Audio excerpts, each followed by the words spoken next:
Hello friends, welcome back to our channel tax knowledge, जहां हम आपकी टैक्स रिलेटेड हर query का जवाब देते हैं। दोस्तों, मैं आपको एक अपडेट देना चाहता हूं इनकम टैक्स रिटर्न से रिलेटेड। यहां मैं आपको बताना चाहता हूं कि इनकम टैक्स डिपार्टमेंट ने 1 अप्रैल 2022 को ही, जी हां दोस्तों, 1 अप्रैल 2022 को ही असेसमेंट ईयर 22-23 के लिए आईटीआर 1 से 7 के जो पेपर रिटर्न्स है उसको ऑलरेडी नोटिफाई कर दिया है। और यहाँ मैं आपको ये भी बताना चाहता हूँ कि आईटीआर 1 और 4 जो है वो ऑलरेडी ऑनलाइन और ऑफलाइन यूटिलिटी के थ्रू अवेलेबल हो गए हैं फाइलिंग के लिए।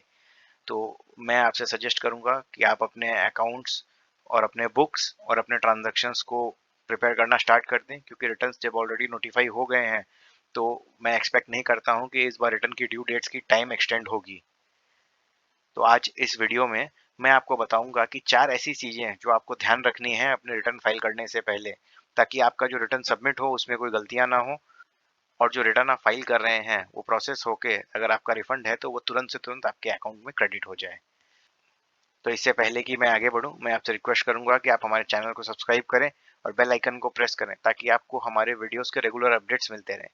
तो दोस्तों, सबसे पहला पॉइंट जो है वो मैं आपको बोलना चाहूंगा कि आप जरूर चेक करें कि आपका पैन और आधार जो है वो लिंक है कि नहीं। अगर ये लिंक नहीं किया हुआ है तो मैं आपको सजेस्ट करूंगा कि आप उसको इमीडिएटली लिंक कराएं, क्योंकि अब अगर आपका आधार और पैन लिंक नहीं है तो आप अपना रिटर्न फाइल नहीं कर पाओगे। उसके अलावा मैं आपको ये भी एक अपडेट देना चाहता हूँ कि पैन और आधार को लिंक करने की जो डेट थी वो 31 मार्च 2022 थी। इसको गवर्नमेंट ने 31 मार्च 2023 तक एक्सटेंड तो कर दिया है, लेकिन अब उसके लिए आपके ऊपर पेनल्टी इम्पोज की जाएगी। जी हाँ दोस्तों, अगर आप अपना पैन और आधार लिंक नहीं किया है तो आप इसको अगर 30 जून तक अगर आप लिंक कर लेते हो तो आपको 500 रुपये का फाइन लगेगा, और अगर आप 31 मार्च तक करते हो तो आपको 1000 रुपये का फाइन लगेगा। अगर इस पैन और आधार के लिंक को आप पूरा नहीं करते हो तो 31 मार्च 2023 के बाद आपका पैन डीएक्टिवेट कर दिया जाएगा, और उसको फिर एक्टिवेट कराने के लिए आपको बहुत सी कठिनाइयों का सामना करना पड़ सकता है। तो दोस्तों, ये तो आप जानते ही हैं कि आज के दिन पैन नंबर का एक्टिव होना कितना ज़रूरी है। आप शेयर्स के ट्रांजैक्शन कर रहे हो, टैक्स का क्रेडिट ले रहे हो, या कहीं भी नया अकाउंट खुला रहे हो, आपको पैन नंबर कोड करना बहुत ज़रूरी होता है। अगर आपका पैन डीएक्टिवेटेड होगा तो आप ये कोई भी काम नहीं कर पाओगे, और जहाँ जहाँ आपका पैन रजिस्टर्ड है वो सारे अकाउंट आपके ब्लॉक कर दिए जाएंगे।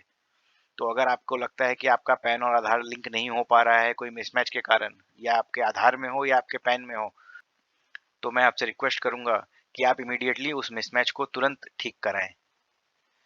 तो आप जब अपने इनकम टैक्स पोर्टल पे लॉगिन करेंगे तो जब आप माई प्रोफाइल पेज में जाएंगे तो वहां आपको आपका प्रोफाइल दिखता है, जहां आपका नाम, date of birth, PAN number, gender, status सब दिखाता है। वहां पर आपको आपका आधार नंबर का स्टेटस पता चल जाएगा। अगर आपको यहाँ दिख रहा है कि आपका आधार लिंक नहीं है तो मैं आपसे सजेस्ट करूंगा कि आप इमीडिएटली इसको लिंक कराएं फाइन पेमेंट करके।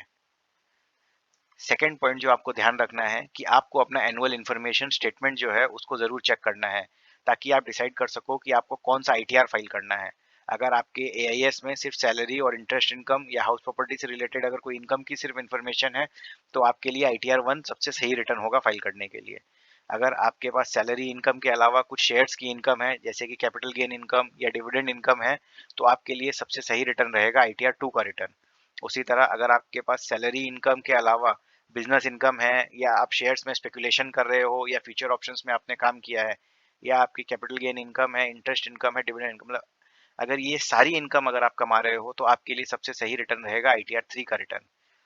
उसके अलावा आईटीआर 4 का जो रिटर्न है वो प्रिजम्पटिव इनकम के लिए होता है, जहां पर कि आपकी अगर कोई बिजनेस इनकम है जिसमें कि आप एक मिनिमम प्रॉफिट से बेसी जो इनकम है आप वो दिखा रहे हो, और आपका टर्नओवर एक सर्टेन लिमिट के अंदर है, तो आपके लिए जो है वो आईटीआर 4 ही सबसे सही रिटर्न रहेगा। आपको ध्यान रखना होगा कि अगर आपके पास कोई कैपिटल गेन की इनकम हो रही है, या आप कोई फ्यूचर ऑप्शंस या शेयर्स की इंट्राडे की इनकम कर रहे हो, तो आपके लिए फिर आईटीआर 4 नहीं होगा, आपके लिए आपको आईटीआर 3 ही भरना होगा। तो दोस्तों, जब आप अपने ई फाइलिंग पोर्टल पे लॉगिन करते हो तो सर्विसेज वाले टैब से आपको वहां पर एक तो ऑप्शन दिखेगा एआईएस का। जब आप उस पर क्लिक करोगे तो आपके सामने इस टाइप का एक पेज खुलेगा, जहां पर कि यहाँ पर ऊपर आपका फाइनेंशियल ईयर दिखाया जाएगा, और टैक्स पेयर इन्फॉर्मेशन समरी और एनुअल इन्फॉर्मेशन स्टेटमेंट दिखेगा। यहाँ पर आपका जो ट्रांजेक्शन है वो रिपोर्टेड होगा कि आपने कितना डिविडेंड कमाया है, कितना आपने म्यूचुअल फंड्स या सिक्योरिटीज का सेल किया है, कितना आपने शेयर्स परचेज या सेल किया है।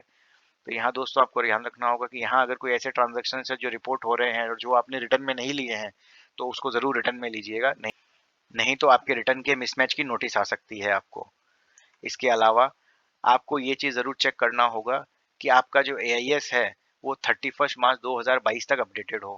दोस्तों यहाँ मैं आपको बताना चाहूँगा कि ऐसे मैंने बहुत बार देखा है कि कुछ लोग AIS को चेक किए बिना ही हड़बड़ी में, क्योंकि रिटर्न नोटिफाई हो गया है, अपना रिटर्न फाइल करने की कोशिश में लग जाते हैं और रिटर्न लगा देते हैं। लेकिन 1 या 2 महीने बाद जब वो अपना AIS या 26 एएस चेक करते हैं तो उनको पता चलता है कि वहाँ पर और भी इनकम रिफ्लेक्ट होने लग गई है। तो इसीलिए मैं आपसे सजेस्ट करूंगा कि आप जो अपना AIS है उसको 31 मार्च 2022 के ट्रांजैक्शंस तक अपडेट होने का वेट करें और उसके बाद ही वहाँ सारे ट्रांजैक्शंस वेरीफाई करने के बाद आप अपना रिटर्न फाइल करें। इसके अलावा चौथा और सबसे इम्पोर्टेंट पॉइंट जो आपको ध्यान रखना है कि अगर आप जो रिटर्न फाइल कर रहे हैं उसमें आपको रिफंड क्लेम करना है तो आपको ये चेक करना होगा कि आपका बैंक अकाउंट जो है वो वैलिडेटेड है कि नहीं है। अगर आपका अकाउंट वैलिडेट नहीं है तो मैं सजेस्ट करूंगा कि आप अपना अकाउंट पहले वैलिडेट करें, क्योंकि अगर अकाउंट वैलिडेटेड नहीं होगा तो आपका रिफंड जो है वो आपके अकाउंट में क्रेडिट नहीं होगा। अपने अकाउंट को बहुत ही सरल तरीके से कैसे प्री वैलिडेट किया जाए इनकम टैक्स पोर्टल पे, इसके ऊपर मैं बहुत जल्दी एक वीडियो देने वाला हूँ। तो आई होप ये वीडियो आपको बहुत पसंद आया होगा। इसी तरह के और वीडियोस के लिए आप हमारे चैनल को सब्सक्राइब कर सकते हैं। Thank you friends.